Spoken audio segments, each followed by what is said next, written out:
Hey, Jonathan here at the Colfax High Mill and Wood Shop, where we take in trees that are destined to the dump or the landfill or to chipping, and we convert that waste wood into beautiful wood products and sell them on our store, treetransformation.com. So I teach wood shop here.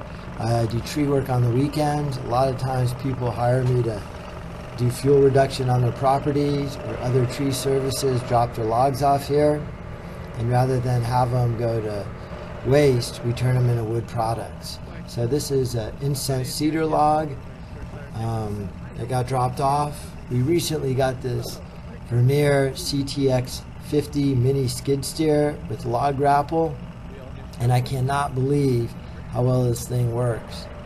I would estimate that log is probably 1,000 pounds, and I was able to pick it up and easily maneuver it through that tight spot and bring it over to the mill.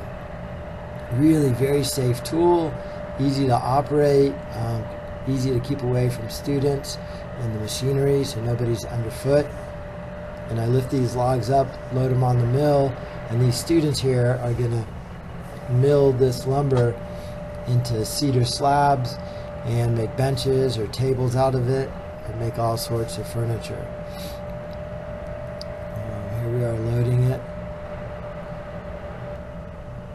Really easy to use.